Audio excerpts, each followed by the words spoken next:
都厉害。都厉害啊！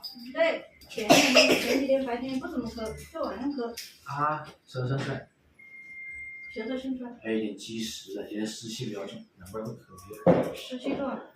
你吃了什么药没有啊？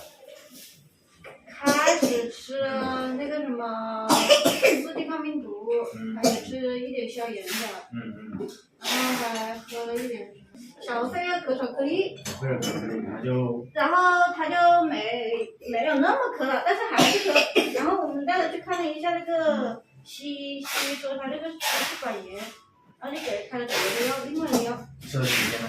吃那个药吃了3天，但是他吃那个药吃到晚上，他就会睡在床上吐。哦，吐出来了是吧？他今天好像还有点流鼻涕了。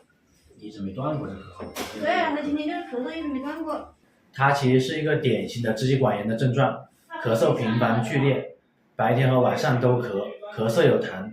所谓正邪相搏，邪气驱除，咳嗽才能痊愈，说明这个孩子正气不足，邪气一直反反复复激流不去，所以吃药的时候可以缓解一下，然后一停药，过段时间要马上咳嗽。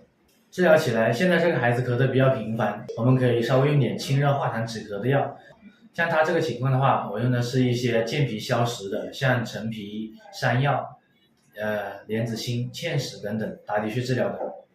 然后咳嗽不怎么咳了，好了之后，赶紧调脾胃、扶正气，把邪气给驱出体外。